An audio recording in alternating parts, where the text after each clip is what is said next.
here. The river is up, I would say, about 3 feet at the present time.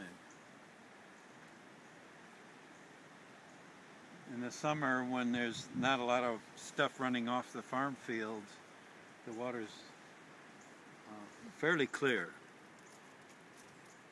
And that's another thing the aquatic things have to deal with, is the silt in the streams from runoff from farms and stuff.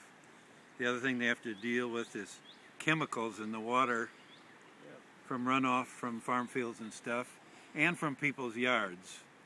You know, the farmer at least has got an excuse to use it, but no one needs to use chemicals in their yards. It isn't that important to have a yard that's all pure grass. Right. And there was a place south of Rockford here, down near a small town called Kings. It's north of Rochelle. A place called White Rock, where there used to be a creek, and it had a snake in it that I discovered called the queen snake. It's also called Graham's water snake. And the queen snake feeds entirely on soft-shelled crayfish. In other words, when a crayfish sheds its shell, then it can eat it. Otherwise it can't. And there was quite a good population down there. I could go down there, and walking about a quarter mile along the stream, I'd catch anywhere from 10 to 20 water snakes, and the northern banded water snakes, and maybe 3 or 4 queen snakes.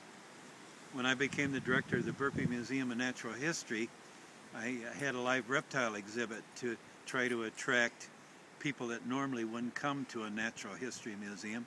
And I went down there to try to catch a queen snake to show them. And I hiked down that creek for 3 miles and didn't see a snake of any kind. Wow. And the water was almost totally devoid of life. There were no longer any frogs along the edge of it or anything like that, like there used to be. So I went upstream, and there upstream was an artificial lake with houses around it with 10 acres of perfect lawn. And then I knew why there weren't anything in the creek. The rainwater running off the lawn, carrying those chemicals into the stream, had killed all the life in the stream.